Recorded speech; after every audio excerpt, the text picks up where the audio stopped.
Authenticity isn't something you manufacture. It's something you experience. At Holiday Valley, winter unfolds across fun slopes and the true ski town of Ellicottville, ranked number 4 in the East by Ski Magazine. Winter is better here. Hey, welcome to a new episode of Skin in the Game. I'm your host, John Cimperman, with my co-host, Tim Elshai. And John, I am still looking at you through a screen, buddy. I miss you. We're usually in the studio together. We're in the great thing is we were in studio for a great interview with Craig Custance. You may not be familiar with Craig's name, but definitely his work.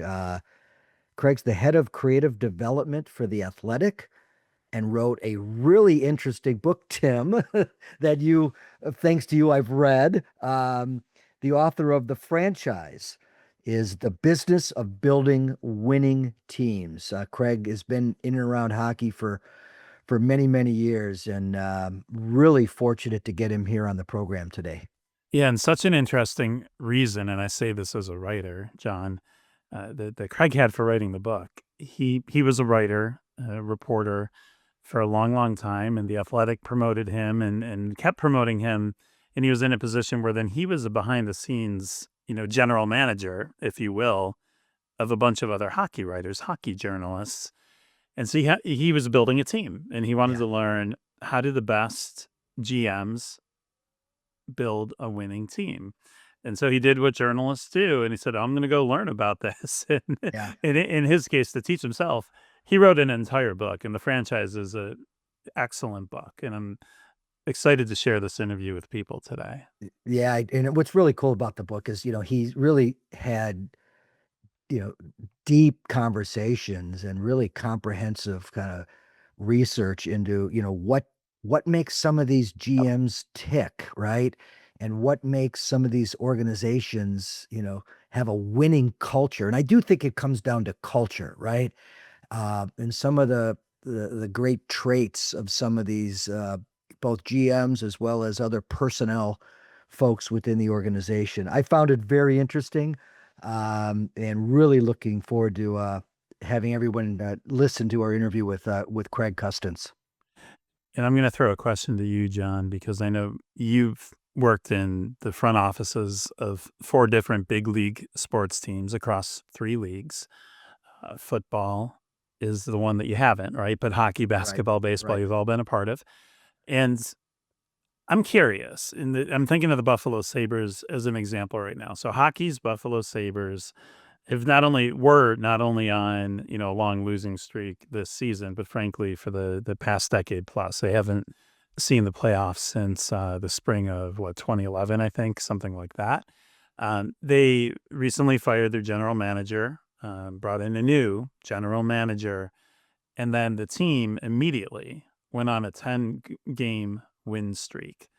And so my curiosity question for you, as somebody who knows front offices of sports teams so well, what does that do for the culture in the office? And in your experience, can that actually filter down to the ice? Yeah. Well, first of all, I think culture is critical to the success. And I believe, and we've talked about this a lot on Skin in the Game, I think a positive culture influences winning.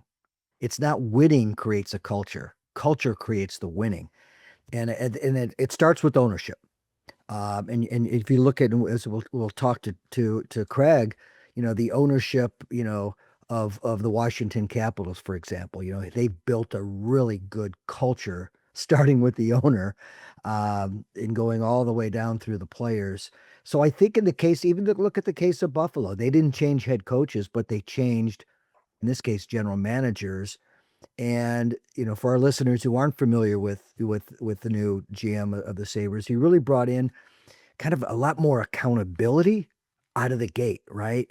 And that does filter down to the players. And in my days in Los Angeles, I joined that organization back in the 90s when they were losing, and ownership change, GM change, coaching change, and it really changed the culture of the organization. So I think it's a big part of it. And I just think it's focusing on accountability back to the players, and really that whole passion, passion to win, passion to perform. So I do think it does make a big difference creating that culture, and that starts at the top. We'll get more into that with Craig, but before we do, and again, I've not seen you, John, in quite some time. So where the heck have you been? What have you Oh, been up so to? had a very great experience in Lake Placid, where there was actually a reenactment of the 1980 Olympic game in Herb Brooks Arena. And Tim, this was amazing because it was done with projection video on the ice.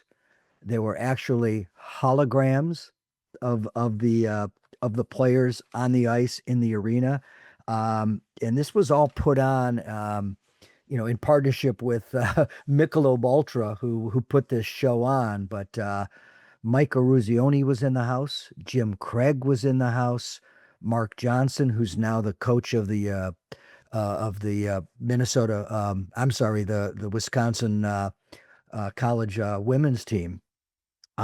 They were in the house, and I did have a run-in with the famous Al Michaels. Yes, do you believe in miracles? I had a chance to bump into Al Michaels, who was also at this event. But it was really cool, and I think what's relevant is from a game presentation perspective and what you're going to be able to see in arenas. I mean, they were literally projecting the game and the players on the ice with video and holograms and some great audio. So really a great experience. And hey, it got me in the Olympic spirit. I'm ready for the games to start. Oh, nice, well timed. And I got to tell you, I love that we're seeing holograms used in this way in sports now. I remember years ago you could go. Well, it wasn't too easy to get to, but there were points where you could, flip on a TV or go to an arena and see a long gone singer perform Right. in a Right. hologram, right? What a cool way to recreate great sports moments, though. So, all right, I got to ask you, did Al Michaels live on the spot recreate that call? He actually he didn't recreate the live. They actually pumped in the audio from 1980, but he was on the ice interviewing the players afterwards. And I got to tell you, Al Michaels, I think he's now 81 years of age. Um, Sharp as a tack, ton of energy, and a true professional. It was really cool to bump into him, and I guess in the venue that made him famous, right? Oh, that's so cool. Well, I'm glad you got to go there and see that. I'm due up in Lake Placid for some bobsledding, as you know, There you go. Yeah, get and into as the our Olympic dedicated spirit. listeners know. Yeah, But yeah. I think it's time to get to Craig Custance. Yeah, this is kind of our all hockey episode, so kind of fun with that. So please stay tuned here to Skin in the Game. Craig Custance, who is the author of The Franchise, is going to be joining us, so please stay tuned. Authenticity isn't something you manufacture.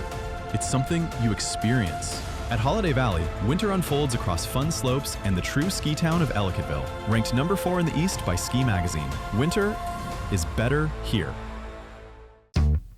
Hey, everybody, welcome back to Skin in the Game, and happy to welcome the author of The Franchise, The Business of Building Winning Teams, Craig Custance. Craig, thank you for joining us. Thanks for having me. My pleasure. John and I have so enjoyed reading The Franchise. John, you were probably reading about, I know you were reading about some old friends and colleagues as a former and longtime front office hockey guy. And by the way, Craig, you nailed it with a lot of the people that you featured in your book. So it was, appreciate that. Yeah, it's what you want to hear. it jogged a lot of memories for me.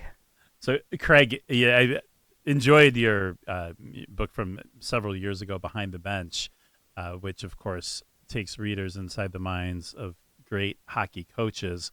So when I saw that you were writing a book about what happens one layer beyond those coaches in the front office, especially with the GMs, but the general managers and owners and the people around them, I was thrilled because I was like, how cool will it be to get into this and get inside their minds, right? What drew your attention to writing about the front offices and what makes them great? Yeah, I mean, I think the first part is you're right. It was kind of a natural follow to Behind the Bench, which was about the coaches. And I think what also was attractive to me was I was transitioning in my career to a more management position. So for most of my life, I'd been a writer and working at ESPN and then The Athletic. And when I got hired at The Athletic, part of the appeal and kind of the pitch from the founders was that I would get to build a team and hire writers and help, grow the strategy at the company. And so that was exciting to me and also all very new. And I think, to be honest, I was like, wow, I could cheat here a little bit. I've always wanted to do a book like this where you go behind the scenes, and I could hopefully learn a few things from people that have won championships and have done what I'm trying to do in my own kind of corner of the world in journalism. So it was a bit of both. And like when it comes to writing, you guys know this, it's so hard and time consuming. It has to be something that you love and that you're into. You can't kind of fake it. And so it was so relevant to me, and I loved the process so much that ended up taking longer than I wanted. It ended up taking 3 years, and but it was such a fun thing to do and take on. And Craig, you really you dig into a lot of individuals who run successful franchises in the National Hockey League. And I don't want to give a teaser alert to our listeners because I want everyone to go out and buy the franchise or to read the franchise. But, what, what, how did you identify who to reach out to? And, Hmm. I guess, when, when you had the vision for this book, I guess the question is, where do you start? And then who did you decide to quote unquote, focus on or feature? Yeah, it's a good question. So it was a couple of things. I didn't want it to just to be general managers. I wanted to get a variety of leaders in the sport. Hmm. So, this book has, owners. There's a chapter on Tom Dundon. I spent time with him, the owner of the Carolina Hurricanes. Fascinating guy. And also I wanted people at different points in their career. So Megan Duggan, who was, running prospect development for the New Jersey Devils, and also obviously a great leader with USA Hockey and the women's national team is featured. And so I wanted various people at different parts of their career, and also what ended up happening, I think with a book like this, I didn't want it to be like people just opening up to chapter 7 because they're interested in, the Vegas Golden Knights. I wanted some sort of narrative pull to bring people along. And so Hmm. what would happen is I would talk to somebody and they would inevitably raise something that would point to, a question they asked another GM or whatever, or a trade they made or something that was like, oh, great, he's the next person that I'm going to go feature. And so I'll give you an example. There's a chapter on Kyle Dubas, and I spent time with him when he was with the Toronto Maple Leafs, and he was talking about this moment in time when they were considering making pretty major moves. I mean, Toronto, that's every offseason, that's the question, it Right. seems. And he said he reached out to Brian McClellan, who was running the Capitals at the time, and had an incredible conversation with Brian about what to do next. And when I said, "Great, what was that conversation?" He said, "Well, you have to ask Brian. I Like can't that's tell not you. mine to Right. tell. I can't tell you. It's very personal. There was some decisions he made." And so then it was like, of course, I've got to go find Brian McClellan. And so so that led to George McPhee, right? So George McPhee leaves the Capitals, goes to Vegas, wins the Stanley Cup with the Golden Knights. And a large part of that was because of what he learned in Washington. So I did try to have some. It didn't always work perfectly perfect, but did try to have a thread throughout. And where did this thread? Okay, who was the first? Where did the thread begin? Because then it sounds like it was a spider web from that point. Yeah, I'm trying to think of who the first people I would have reached out to. Probably Julian Brisebois, if I had to guess. Yeah, In yeah, part because they were winning, and in this moment in time, like it was just clear the Lightning when I was doing this book, they were the premier franchise. right. I also always liked Julian because he's very thoughtful and but he came up a different way. Like I think it's sometimes hard to learn from a Joe Sakic, right? Or someone who's just like, yeah, I played and was a Hall of Famer and now I'm Right. running a team. Yeah. And where Julian worked his way up from, working as an intern at an accounting firm to lifting a Stanley Cup with the team that he built. And so I think it started with Julian and it went from there, from then on. Yeah, reading about Julian Brisebois made me think, all of us who how shall I say this? Our intellectual side outshone our athletic side growing up Yeah. in college and in young adulthood. It gives us all hope that we could, hoist a Stanley Cup someday too. So, yeah, such a great job. I'll say this as a as a writer and for readers out there, you really do take readers on a journey around the league, and you go beyond the league too. Obviously, Team USA is in there, and but you take readers on a journey through hockey inside the minds of people who have had great success and who've had great failures, or often great failures and great successes all mixed into one Hmm. career, and how to follow up on success too, which is I think deceivingly hard and arduous process too. So, you said, Craig, you wanted to write this book because you were taking on a bigger role with the Athletic, where you would be building a team. So, as somebody who just used the writing process as a way to learn and train yourself on how to build a winning team, what were some of the biggest surprise lessons for you? I think, I mean, it's a couple of things. I would say one was not surprising, but it's hard to lead a team, and I think one of the most pointed things, both Lou Lamoriello and George McPhee said it, was essentially you're going to make unpopular decisions. You're going to have difficult conversations, and especially from a GM level where everything's being scrutinized by fans who love the players, you're going to do things that fans disagree with constantly. I think what surprised me at times that you could feel almost like the loneliness, Mm. like they have to make decisions that their staff disagrees with. Again, going back to Julian, he was talking at the time was working through a Ryan McDonough trade, which I don't think his coaching staff wanted, the fans didn't want, Ryan McDonough didn't want, and like that's really hard. But ultimately, he had to make a decision that was about the long term future of the Lightning and managing a cap and doing all these things that other people didn't have to worry about. And so, I think that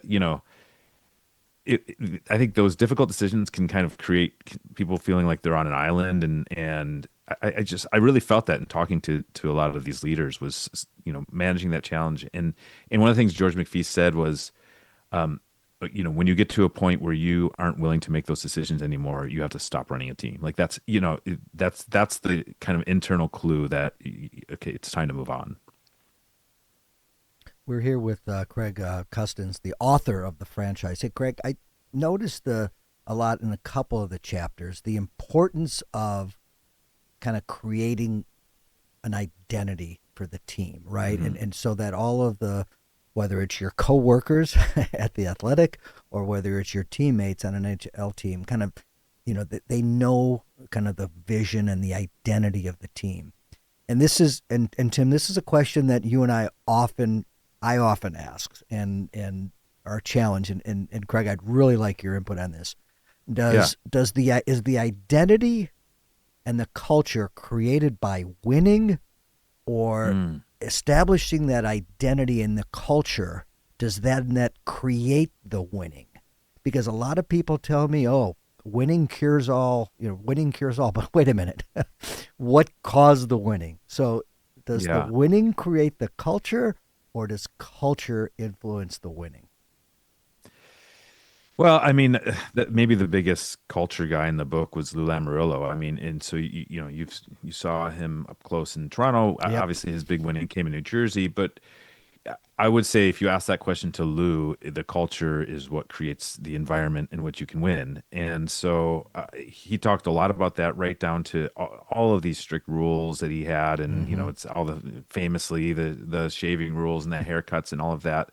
But one of the reasons I actually talked to Kyle Dubas, who we're talking about winning, and at the time hadn't like Toronto is struggling to find that path. But what I thought was fascinating was Lou, who had won, went to Toronto, and this is somebody he had kind of helped mentor, even if maybe Kyle didn't want it at the time. I mean, this is Lou came in above him, but Kyle was at that point in time was actually struggling with what you're talking about in the Toronto Maple Leafs, and as they were, there's a story in there about the exit interviews after they lost to Montreal, and Kyle, the players adamantly didn't want changes. He said Austin Matthews was banging the table, like bring this team back, and I think part of it was, Kyle was just saying until we really win something, you don't have that identity, right? And so you can say this is what we are and this is who we are, and we are. There's a bit of faith that comes with you're going to win ultimately. But I think to like seal that identity, you do need to have that success, right? I think that's a team that's proven it.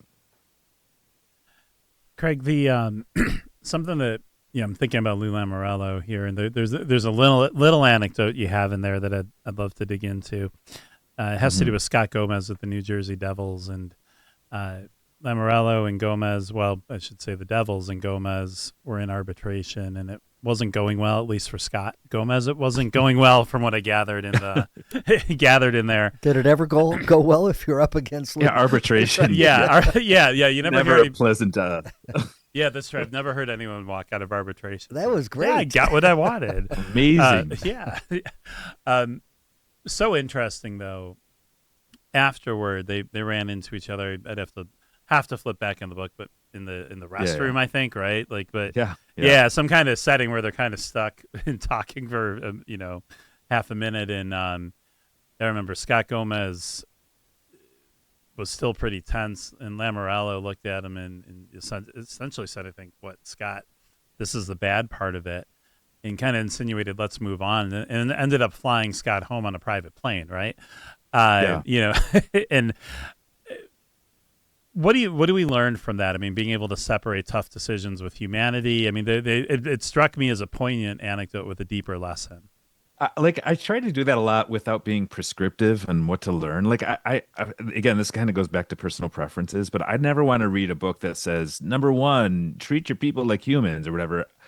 And so when people would say, oh, nobody was better at, kind of walking that line between making tough decisions, but also making us feel like part of the team, I would say, okay, give me an example. Like, tell me a story. I don't want to just say that. And Scott Gomez, who said he probably got called into Lou's office more than any player in the history of the Devils. Like, he's just like, it was a challenging relationship at times. But he said, right now, if something happened to me, Lou would be one of the first calls I would make, like if I was in trouble, because of that relationship we built. And that was a story he shared just to kind of reflect it, because he said he wanted to jump over the table at Lou and during the arbitration hearing, because Lou was trying to win the case for the team.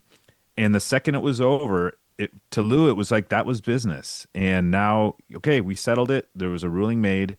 Now you're part of the Devils, and I'm gonna treat you first class. And like that, our cult, he believed in his culture. There was, right, all these things were first class, and we're gonna fly you back on this. Come back with me on this plane, Scott. Don't worry about your flight that you'd booked or whatever. And so, it just kind of showed to me both of those sides, that as a leader, you have to do the tough things and give. Sometimes it's tough feedback to someone who doesn't want to hear it, or make an arbitration case against them. And then you also, the second part is you have to mend whatever relational issues that might have arisen at that point.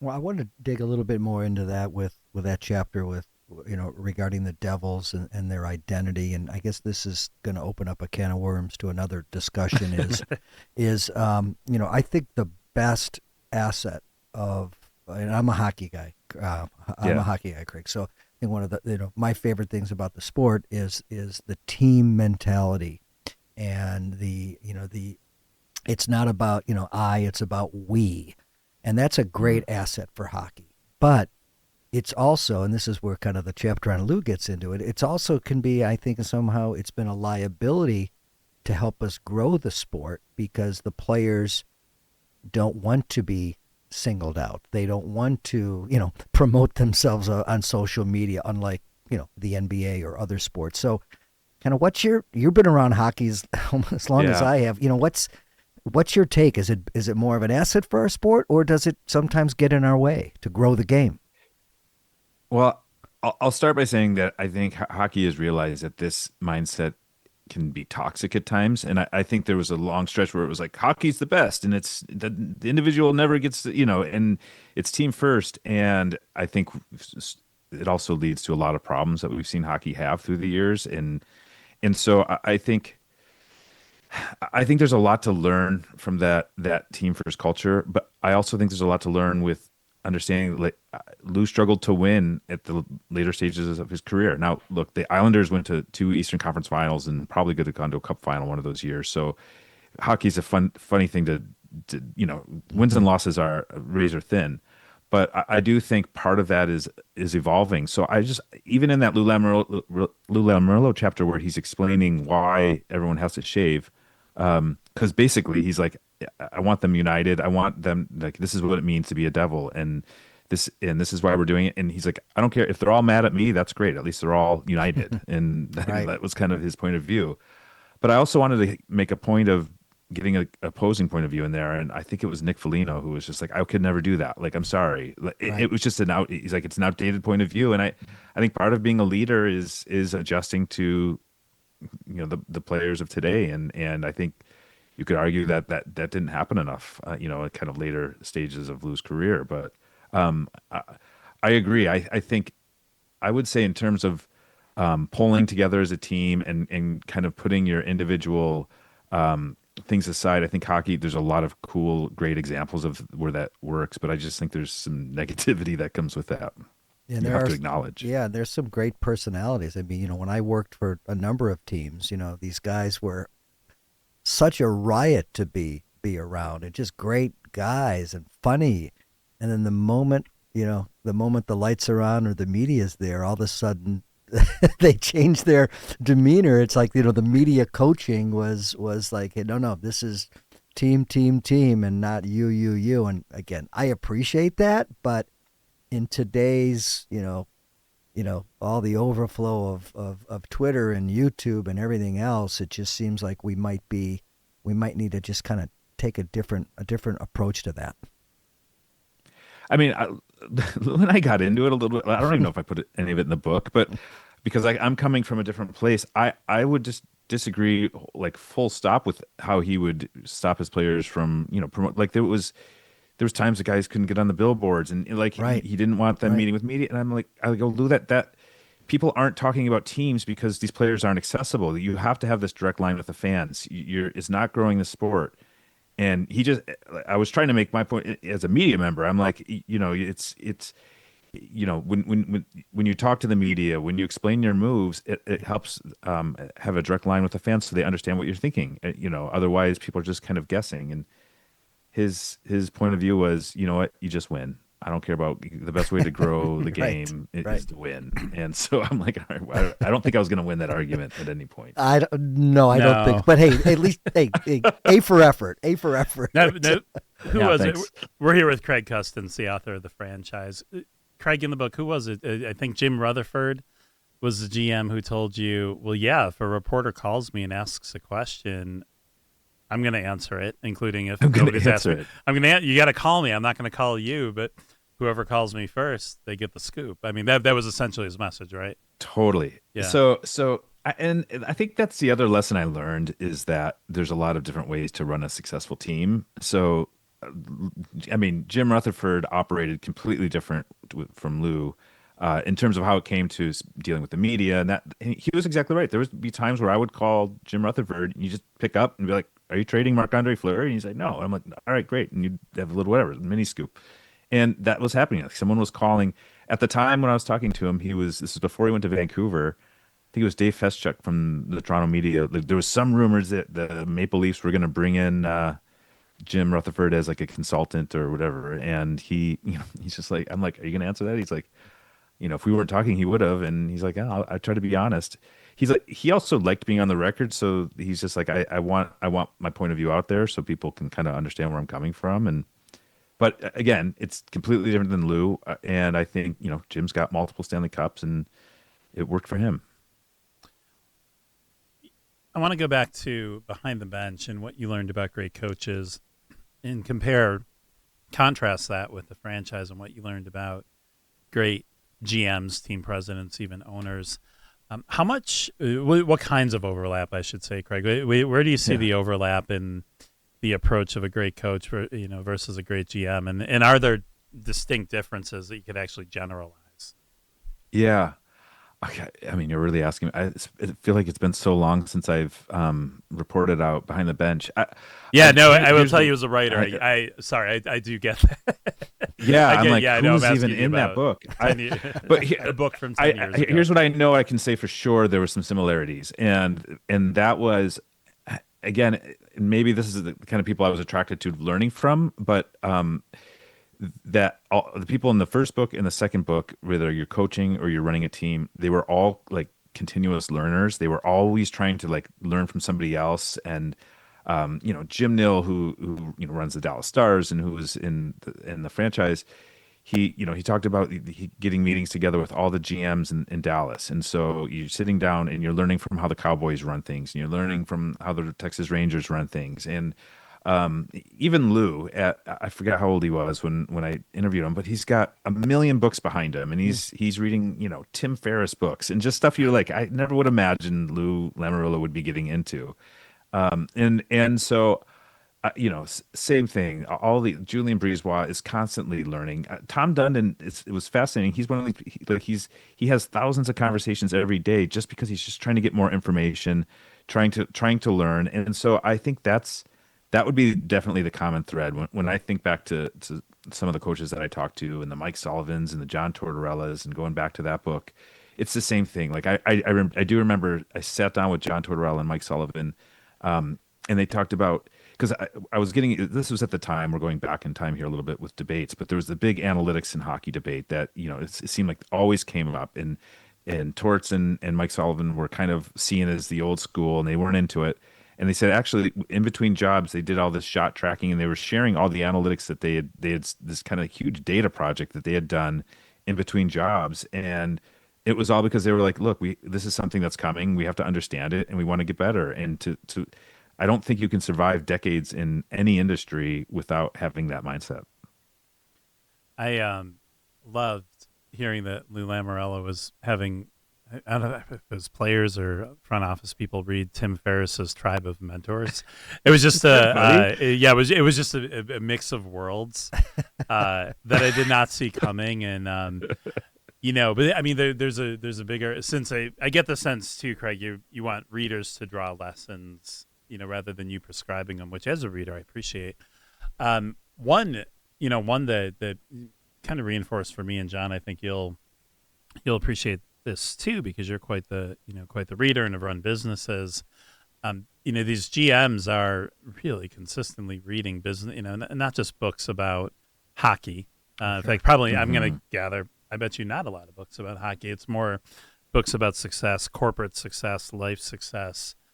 Daniel Kahneman's Thinking Fast and Slow. Psychology, yeah. Oh my gosh, psychology. Constantly mentioned that book. Yeah. And it's I think it's more intellectual. That I'm not surprised that it is, but I think a big takeaway from your book is running a hockey team is as intellectual, as complex as running a major corporation. And seems like it should be obvious, but I think people are looking at what's happening on the ice and not thinking about the intense psychology and economics and all that behind it.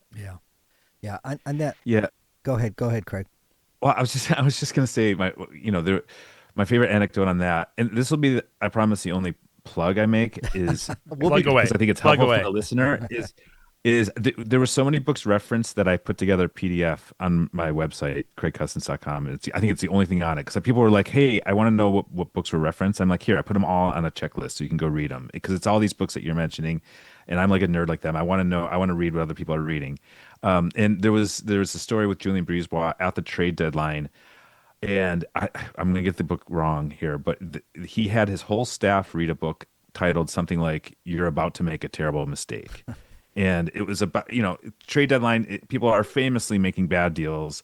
And it was a book about decision making and what goes into it. And he wanted everybody just, on the same page. And I just loved it that they're so aware that they're probably, the deal they're about to make is probably not going to work out, but at least they're understanding the process and they're trying to get better at it. And so I loved that. Actually, speaking of trades, something that jumped out at me, and John, I'm wondering if this jumped out at you too, is how important it is amongst general managers, and these are my words, not yours, Craig, but not to screw each other over with with trades, Hmm. not to have a heavy amount of lopsided trades, because it tends to put a target on you. And I'll ask you, Craig, is my takeaway accurate to to what you gleaned from talking to these GMs? Yeah, I think yeah, I don't think that was ever brought up like specifically. It's probably one of those things that you just intuited as you read the kind of conversations amongst the Right. GMs and some of the Yeah. stories. But I do know I've had that conversation, and GMs don't necessarily love it when it's perceived that a deal was lopsided, because they have to go do another deal with that same GM at some point. So they like, the ideal move is the win-win, that we always hear. And like the best example of that, this is like so stupid, but like when I was writing full-time at The Athletic, I used to have to do trade grades, which are, impossible because the trade happened 5 minutes ago, Yeah. and you're grading the trades. And what made it worse is everybody would read them. So the GMs are reading them, and like it just was an Right. unpleasant thing to have to do because nobody was happy with them. And I did one where I gave, I don't want to say the team, but a team an A and another team an F, like just a clear. I'm like, you just steamrolled them, and I didn't get a complaint from the F. I got a complaint from the A, because I think they were just like, hey, they did really good. Like you didn't understand what went Yeah. into this and what the market was like, and actually, this person only had two teams on their no trade list, and so I got the call from the team that got the A, like sticking up for the other team, which I think goes to what you're saying is Yeah. they have to deal with these people all the time. And so, yeah, I don't think you want to like be known as the person robbing the other person constantly. Right. And then you also raise the bar of expectations for Team A. Yeah, maybe, maybe. Hey, So very true. hey, Craig, I wanted to segue a little bit to the role of ownership, and I know that the chapter around the Washington Capitals and Brian McClellan, which I really found interesting. And by the way, you brought up Dallas, so I got to talk about Jerry Jones and his role with the Cowboys, and Yeah. and it kind of connected me to how Ted Leonis was kind of involved, in the locker room and with the players. And if you could just walk our listeners through Yeah. what Brian shared with you, and quite frankly, the risk he took to, in his interview to get promoted to that GM role.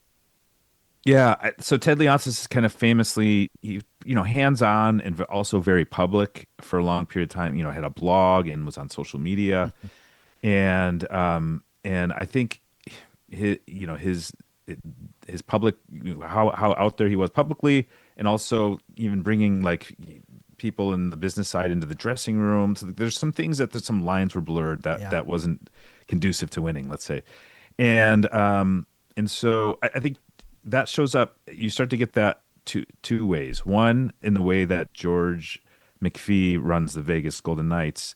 If you read that chapter, he says stuff like, I don't mess around anymore with the owner. Like I'm very like, here's what we have to do with the owner. And he's not referencing his time in Washington. He's just talking about the ownership in Vegas. But it was clear to me that like, okay, I learned a few things with what I didn't say to the previous owner I was dealing with, and maybe didn't put up some boundaries that I should have put up. And in the case of Brian McClellan, he had this opportunity to interview for a job that if he's being honest, I probably didn't think he was going to get. Ted Leonsis didn't think he was going to get the GM job. He was an assistant GM. I think in the books at one point Ted said, I'm not sure. I remember Brian speaking up in meetings, like just had no memory of Brian. And his interview was so honest and raw because he's like, you got to stop going on Twitter and talking about Alex Ovechkin, and just here's what you need to do as an owner, and this is preventing us from winning. And was so honest, and this is coming from Ted about how honest Brian was in the process. Got his attention and was like, okay, every other person's coming in here saying how great I am as an owner and how every outside candidate is pumping me up, and here's somebody that appears to be telling me some truths I need to hear. And I just thought that was a interesting way to go about a job interview, at least. Well, I think it was, but I think he's spot on. And the reason I referenced, Mr. Mr. Leonsis as well as Jerry Jones is, it just seems like there are so many examples of when the owner is too hands-on and they don't create those boundaries. And what I thought was really interesting was with the Capitals after that conversation, let's set up these sacred spaces where players can focus on winning and not get distracted by, the owner bringing in a corporate partner to take photos or whatever else it might be, is Right. really creating that. And I think it goes back to that. And Tim, I look to you. I think that's creating that culture where, that's the priority, is creating that sacred space. We all know what our goal is, and getting rid of the distractions. And quite frankly, and I know a lot of owners don't want to hear it, they can be a distraction. Oh, you see it from a distance, at least, and closer for you, Craig. We see it all the time. In case you're joining us just now, we are here with Craig Custance, the author of The Franchise. Craig, I want to play off the point that John just made too about the GM owner relationship. Really interesting piece of the book was the concept of managing up. Talk about something you'll read about in business books. But I was actually surprised that, and I think it was Jim Rutherford. You can correct me if I'm wrong, but I believe he was the GM right, who said, it's okay to talk about managing up. Like, we all do it. You can say it out loud.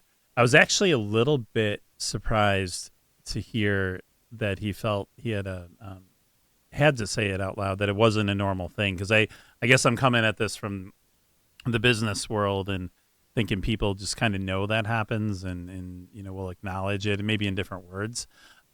So, I mean, did you find other GMs are doing it without knowing it or acknowledging it, or do they tend to be pretty open about the idea that, yes, you work for this owner, but you have to manage that owner too? Jim was, and maybe this is more common in the business space than it is in the sports world, but Jim was maybe the most open I've ever heard anyone just come out and say, hey, this is a big part of the job. And to be good at being a GM, you have to be able to manage your owner. And I hadn't heard it that plainly.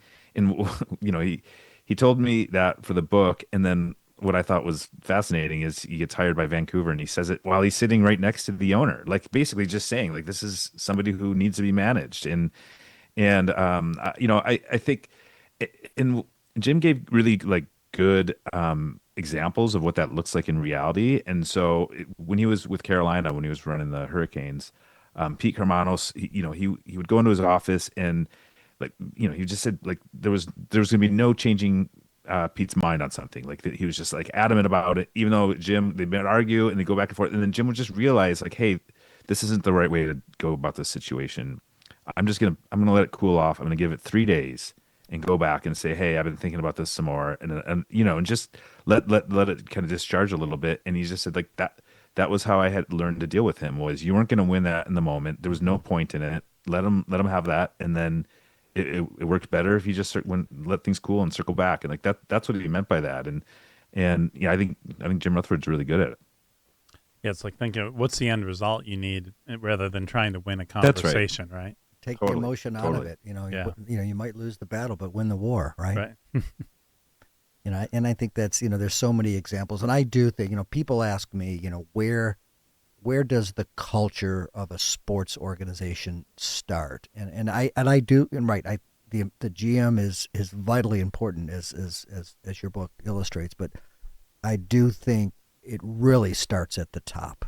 And 100%. And if you hire the right people, provide them, great communication, but also autonomy to do their job. And there's so many examples of talented people who are constantly, someone's looking over their shoulder and they can't do their job. So I do believe, and it sounds like you agree, Craig, that it really does start at that ownership suite. 100%. Like there's no doubt in my mind. And when you look at the examples, Tampa Bay is a great example of that. Like it wasn't until Jeff Vinik got there, and you talk about where does the culture start? Everything became first class with the Lightning when he got there, and replaced an ownership group there that was wild at the time. Yeah. And so it just stabilized things, and so 100%. Now I think where maybe I've changed my perspective. I used to be like you and say, just hire the right people, get out of their way, and that's the best way to be known, and give them money, right? And I think and give them resources. And I think the Tom Dundon experience to me changed that a little bit. Where I think if somebody is going to be as invested as Tom Dundon in the success of the team, then I think they can be hands-on.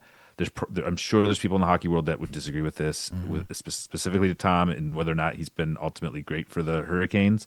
But when I talk to him and I talk to the organization, I don't agree with every decision he's made. Don't agree with how he runs everything from maybe like a personal standpoint. But I think if you're gonna be a hands-on owner like he is, you better put in the time and not just parachute in when there's problems and Right. demand changes, right? And I think that's the difference. Someone like Tom Dundon is watching the AHL team, and he's watching, and he knows every player and every up and down the lineup.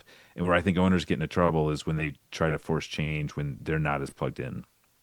Right, or get focused on in the short term selling tickets, right? Or I've been Totally. I've been a part of it on a lot of fronts, Greg. So Yeah. I've seen it from both sides.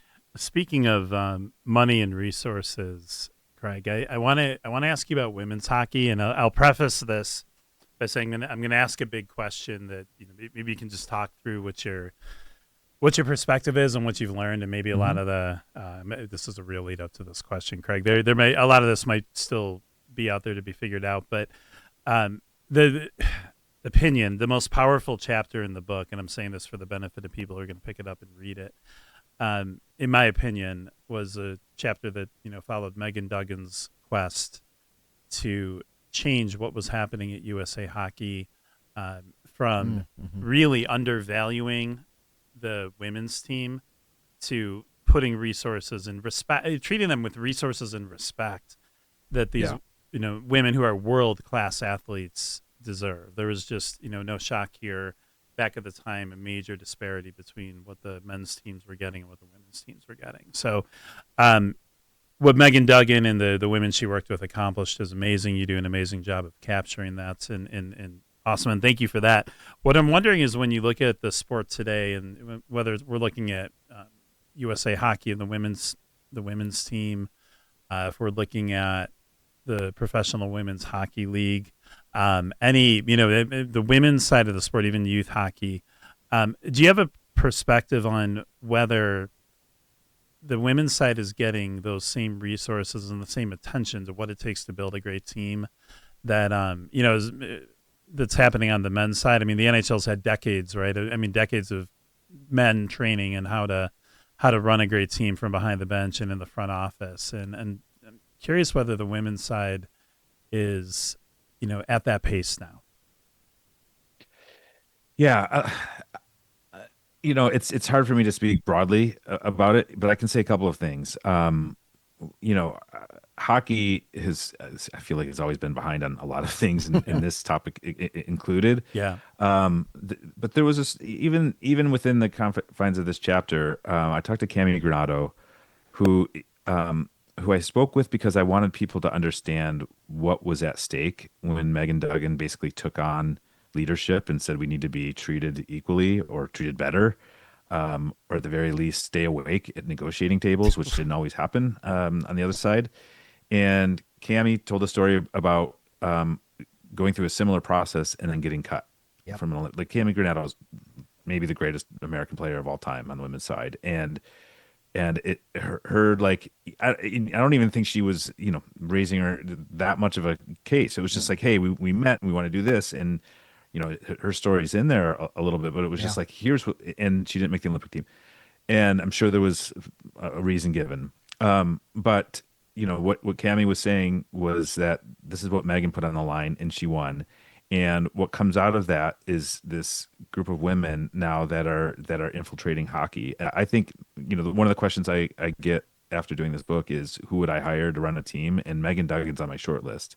And because I think she's had to do so many different things over the course of her career to get where she is today, versus maybe like a former player who's never had to do a logo design like the women had to do around the, just like really hands-on things that they had to do because there was nobody else to do it. And so I think a cool thing that's happened that Cami pointed out was at the draft at the time when I was reporting this book, all of the women in hockey got together and there's a picture of all of them. And and she's just like, this would have been two people, this was people in the front office in the NHL, and now we had this big event, and she's like, when I look out at the draft floor, again, not where it needs to be, but now you're seeing women at the table here in a way that hadn't existed previously, and so, I think these situations are creating a lot of great leaders in the women's side. Um, Certainly not enough, and we need way more. But I also think one of the cool things when word got out I was doing this book is people came to me and they just said, "Hey, if you're writing about leadership at all, you need to include Megan Duggan." Like, this was a non-starter. It was just like she's that good of a leader, and so to have those people advocating on that behalf, I loved. Yeah, that's incredible. No, that's great. No, and Greg, I would agree with everything you said. I think it's better, a lot better. It's not where it needs to be, but Tim and I, have talked a lot about the PWHL. We've had a few players and executives from the Women's League on, and I see it even. What's great is I see it at the grassroots level where there's more girls playing. They're finally getting little things like dedicated locker rooms, right? I mean, just some of the basic grassroots stuff. And by the way, the game is exciting. And, I think both U.S. and Canada are going to, have some epic battles over the next few months. So, which is only going to help grow the game more. So it's Totally. Yeah, great to see. It's going to be the most compelling tournament in the Olympics, and on the women's side, it's gonna be great to watch. And I will just add, because this sports business it's great for business. Like, we see it at the Athletic. When people want to read it. There's a huge audience. Yeah. There's corporate interest. People want to be aligned with these people doing great things in their sports, and so it isn't just it's great business and great for fans. Yeah. All right, well, Craig, we appreciate so much you joining us, and we appreciate you writing this book. I mean, I think you can tell we both nerded out while we're going to give Craig reading this. Craig won't plug it, but everybody should go out and pick up the franchise. The business of building winning teams, great stories, great anecdotes, and just a lot of great learning that can just be really transferred to other industries as well. And head to your website to get that additional reading list, too. You go get the PDF for all the fellow book nerds like me. There you go. I'm doing it. Hey, Craig, thank you so much. Yeah, this is awesome. Thanks, guys, for having me. Thanks. Authenticity isn't something you manufacture. It's something you experience. At Holiday Valley, winter unfolds across fun slopes and the true ski town of Ellicottville. Ranked number 4 in the East by Ski Magazine. Winter is better here. Hey, welcome back to Skin in the Game. And I want to thank Craig Custance, the author of The Franchise, for joining us on Skin in the Game. And Tim, I want to thank you for finding us another author. You love all these books that I'm having. You have It's a great book. It's a great book, and what we do, and thanks to you, is we do read these books before we bring the author on, and I think we don't not only do that as a courtesy to the author, but it really gives us the opportunity to kind of dive in and identify some really what we think are really important points in what the book. we learned. And I love in our conversation, John, that Craig said, I'm not trying to be prescriptive when I write this. I'm not telling people what they should take away. You, the reader, should do that. And hey, when you read the book, that makes sense, because he's really not lecturing people and giving lessons. Right. He's giving examples, and I learned so much about this. But I want about running a hockey franchise, which I've never done, but you have played a key role in that on the marketing side for 2 NHL teams and 2 other big league, major league teams.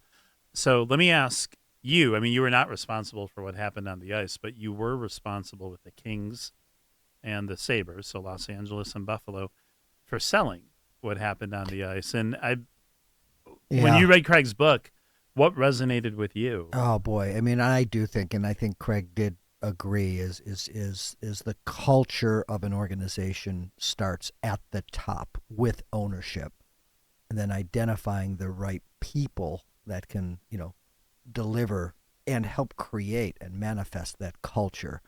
And I've had the fortunate opportunity to work with 4 professional sports franchises.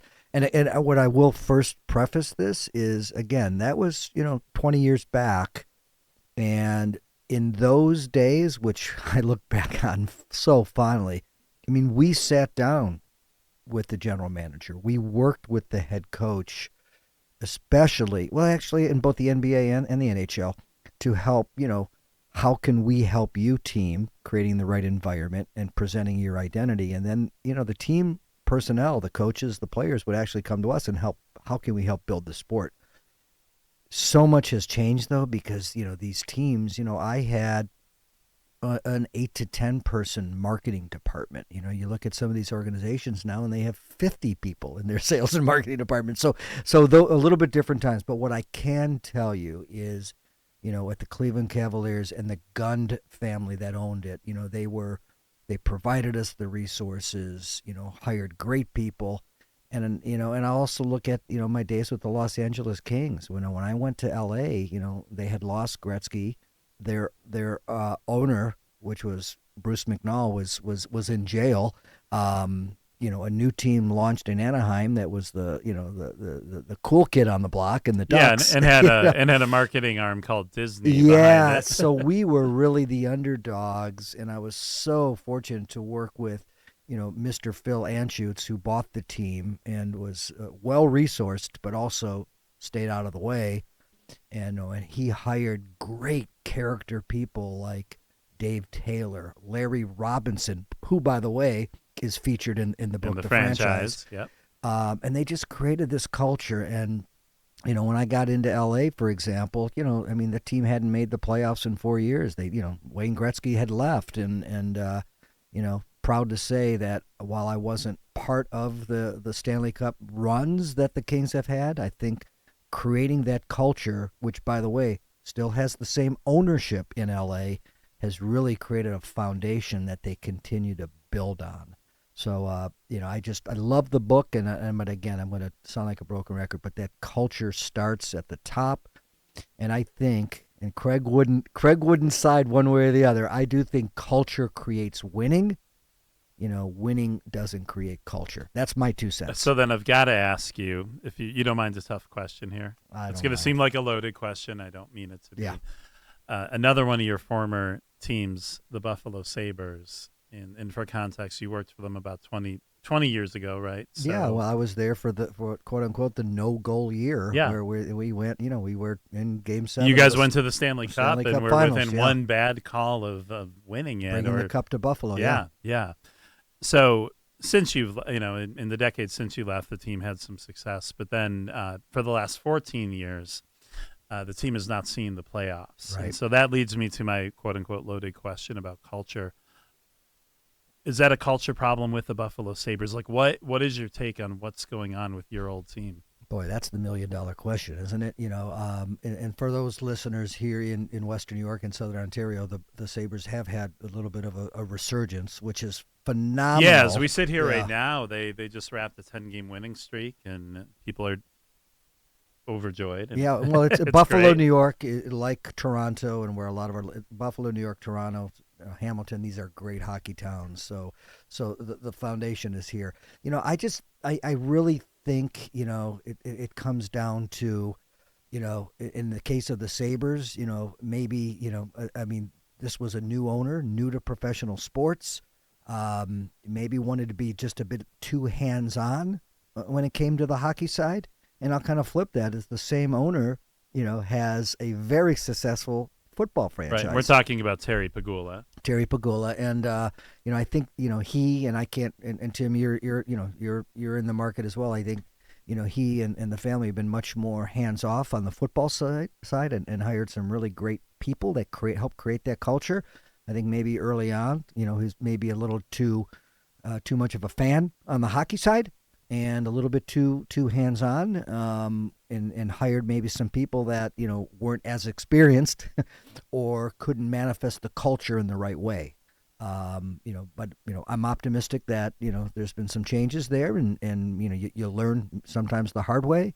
But I just think, again, have a mission statement, have a vision, and then hire the right people to manifest it, and just stay out of the way. Stay out of the way. Yeah, and it's an interesting test case. So I'll throw it out there. Maybe we can plant a seed. Listeners can let us know if they're interested in this. Maybe we can come back to this sometime. But you've got the same owner with a hockey team that is, all due respect, but one of the worst in professional sports. 14-year by the drought. record, right? Yep. And that's not that's just fact. That's not subjective. Yeah. And you've got that same owner has a football team that is one of the better ones, one of the more successful ones certainly in football, but really in all of professional sports. One of the most exciting, with one of the most excitable and engaged fan bases. Right. Same person, same family owns both teams. So are they doing something different with those teams, or is it just that the Bills hired a great coach, a great GM, great coaching staff, great front office staff, and the Sabres fell off there? I ask that more as a rhetorical question right now. I think that's a deeper discussion for another episode of Skin in the Game. Planting that seed. But that seed has been planted, and let's see how and where things for both those teams net out. And there's other examples across the United States where an owner, Denver's a good example. The Kroenke family owns an NFL team. They own an NBA team. They own a team in the Premier League. So I think there's other examples. And I think that would be a really good conversation to see how those organizations are structured and what are the differences in creating those cultures. Yeah, and how much does not how much does the owner matter, but in what ways does the owner matter? Owner matters, and quite a bit. I know we have to wrap up here in Skin in the Game, but I think what's going to be interesting is as you start to get more private equity, anonymous private equity owning these teams. How does that change things? Because you're not really following one person as a culture leader. It's kind of more reporting to a board. So that could be a weird thing. Yeah, and it's interesting in the franchise. Craig writes about the current owner of the Carolina Hurricanes looking to do things, and I don't need to double check my wording here, but better, faster, cheaper. Definitely faster, cheaper. Like more, basically, what's the most efficient way we can get to what we need, and that team is not owned by private equity, but that is a private equity mentality. Change, How can we? In private equity, at least in the case of the NFL, are minority ownership at most. They're not owning the majority of a team, so therefore they're not making decisions like that. But the more private equity creeps into sports, the more you're going to see teams likely move toward efficiency, which might be great, may not. Yeah, I'm not sold on that. I'm not either. Whether an owner's bad or good, they're still fun, right? I mean, the personality of the Cowboys, like it or not, is Jerry Jones. Oh, right? for sure, So, for sure. And you want those characters, you want those identities. Now, I'm not saying they have a bad culture, but it's kind of fun to watch from the outside. It absolutely is, and just even just imagine. We've talked about this on this program. Even imagine those owners, pick your league, those owners in a room trying to relate with each other. I'm thinking back to another book I asked you to read, Ken Belson, Every Day is Sunday, an inside look at how the NFL became the juggernaut that it is, and that owners meeting is like a billionaire high school cafeteria with the different cliques and tables and literally people saving seats for other people. Wouldn't be the same as private equity firms. No, but it That's definitely boring. shapes what happens, not only in the sport, but in those individual franchises. Yeah. So, hey, we encourage you to go out and grab the book, The Franchise, The Business of Building Winning Teams. I want to thank Craig Custance for joining us here in Skin in the Game, and Tim, thanks for bringing him on board. And most importantly, thanks for listening, and thanks for watching.